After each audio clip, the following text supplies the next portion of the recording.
Hello everyone, कैसे हैं आप लोग। आई होप आप अच्छे होंगे। इस वीडियो में हम देखने वाले हैं डेटा कम्युनिकेशन के बारे में, है ना।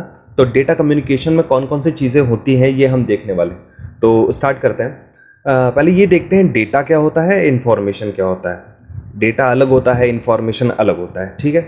Data refers to new data fact that are collected. कोई अगर हम न्यू डेटा को अगर हम कलेक्ट करते हैं उसको हम डेटा बोलते हैं, ठीक है। while information refers to processed data that are enabled us to take decision। मतलब ऐसे डेटा, ऐसे इंफॉर्मेशन जो हम उसको प्रोसेस करके डिसीजन ले सकते हैं, वो जो है इंफॉर्मेशन कहलाती है, ठीक है।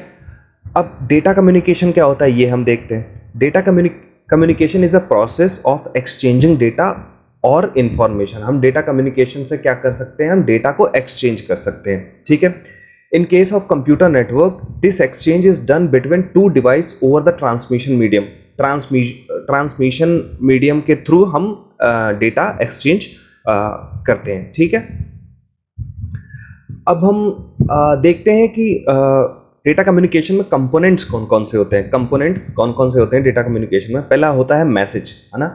अगर हम कोई भी डेटा को सेंडर और रिसीवर के बीच में कम्युनिकेट करना चाहते हैं तो कौन कौन से कंपोनेंट यूज होते हैं। एक तो मैसेज होता है, मैसेज होना चाहिए अगर कम्युनिकेशन करना है, ठीक है। फिर एक मैसेज भेजने वाला होना चाहिए, सेंडर होना चाहिए। फिर एक रिसीवर होना चाहिए, रिसीव करने मैसेज रिसीव करने वाला होना चाहिए। फिर एक ट्रांसमिशन मीडियम होना चाहिए कि जिससे हम डेटा को भेज सकते हैं, चाहे वो वायर्ड हो चाहे वायरलेस हो, है ना। तो ट्रांसमिशन मीडियम होना चाहिए। फिर इसके बाद हमारे पास सेट ऑफ प्रोटोकॉल होने चाहिए, कुछ प्रोटोकॉल होने चाहिए जिससे थ्रू हम मैसेज को भेज सकते हैं। जैसे कि SMTP प्रोटोकॉल हो गया, है ना, FTP प्रोटोकॉल हो गया, STTP प्रोटोकॉल हो गया। ये सब सेट ऑफ प्रोटोकॉल्स होते हैं। तो वो हम डेटा को ट्रांसमिशन करने के लिए वो प्रोटोकॉल का यूज किया जाता है, ठीक है। ये हम समझ गए कंपोनेंट्स कौन कौन से होते हैं डेटा कम्युनिकेशन के। अब हम देखते हैं कि डेटा रिप्रेजेंटेशन क्या होता है। मतलब डेटा को किस कौन कौन से डेटा होते हैं। हम जब डेटा कम्युनिकेशन करते हैं तो किस किस तरीके के डेटा होते हैं वो हम देखने वाले हैं। जैसे टेक्स्ट टाइप का डेटा हो सकता है हमारा, है ना। नंबर टाइप का डेटा हो सकता है हमारा, इमेज टाइप का डेटा हो सकता है, ठीक है। ऑडियो टाइप का डेटा हो सकता है, वीडियो टाइप का डेटा हो सकता है। तो इस 5 तरीके के जो है हमारे डेटा हो सकते हैं। अब हम देखते हैं डेटा को फ्लो कैसे करते हैं। मतलब डेटा किस तरीके से जाता है ना, किस तरीके से फ्लो होता है वो हम देखने वाले हैं, ठीक है। Two device communicate with each other by sending and receiving data, है ना। दो डिवाइस जो है कम्युनिकेट करते हैं जब भी कोई हम डेटा को सेंड करते हैं और रिसीव करते हैं। The data can flow between two device in A following veg, है ना। डेटा किस तरीके से फ्लो करता है वो हम देखते हैं। पहला फ्लो करने का तरीका होता है सिंप्लेक्स मोड, दूसरा होता है हाफ डुप्लेक्स मोड, तीसरा तरीका होता है फुल डुप्लेक्स मोड, है ना। 3 तरीके से हम डेटा को फ्लो कर सकते हैं। सिंप्लेक्स मोड में क्या होता है, कम्युनिकेशन इज यूनिडायरेक्शनल। मतलब एक ही मतलब मीडियम जो है हम डेटा भेज सकता है। एक ही, या सेंडर डेटा भेज सकता है या रिसीवर डेटा भेज सकता है। मतलब एक ही तरफ से डेटा फ्लो होता है, ठीक है। Only one of device send the data and other one receive the data, है ना। एक डिवाइस जो है डेटा को सेंड कर सकता है और अदर डिवाइस जो है डेटा को रिसीव कर सकता है। तो इसको बोलते हैं सिंप्लेक्स मोड, ठीक है। उसका एग्जांपल देख लेते हैं। जैसे रेडियो हो गया, है ना, और entering data using the keyboard. हम जब कीबोर्ड से डेटा एंटर करते हैं और सीपीयू को भेजते हैं तो हमारा जो है ये भी एक तरीके का सिंप्लेक्स मोड होगा, क्योंकि हम कीबोर्ड पे हम टाइप करते हैं और टाइप करते ही जो है वो सीपीयू प्रोसेस करता है। तो वो एक तरीके का क्या है, सिंप्लेक्स मोड हो गया। अब हम देखते हैं हाफ डुप्लेक्स मोड क्या होता है। हाफ डुप्लेक्स मोड क्या होता है, both station can transmit as well as receiver, ठीक है। Both station can transfer as well as receiver. मतलब सेंडर और रिसीवर दोनों ट्रांसमिट कर सकते हैं डेटा, लेकिन सेम टाइम में ट्रांसमिट नहीं कर सकते। But not at the same time. Same time में ट्रांसमिट जो है डेटा नहीं कर सकते हैं।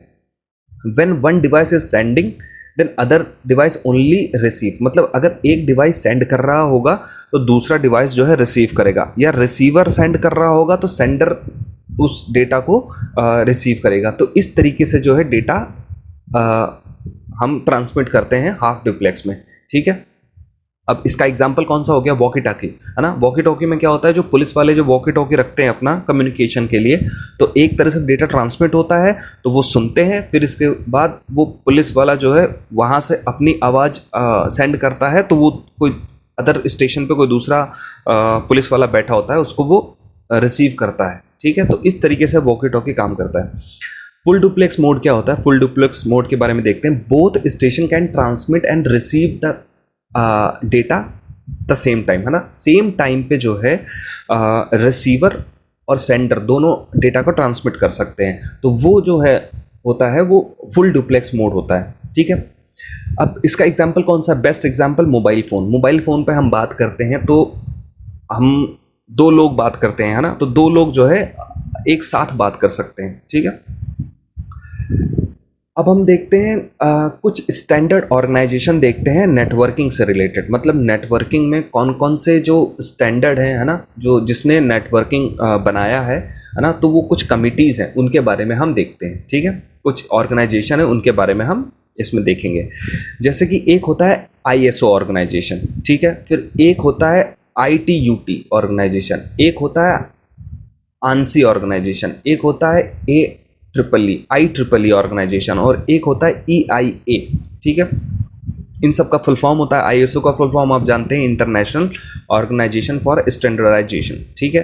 फिर ITUT का फुल फॉर्म होता है international telecommunication union and telecommunication standard, ठीक है।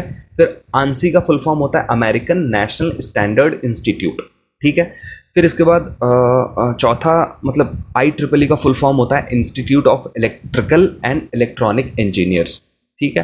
फिर EIA का फुल फॉर्म होता है इलेक्ट्रॉनिक इंडस्ट्रीज एंड एसोसिएशन, जो है EIA का फुल फॉर्म होता है। तो ये जो मेन 5 ऑर्गेनाइजेशन है, ये इनके आपको फुल फॉर्म याद होने चाहिए। So thank you.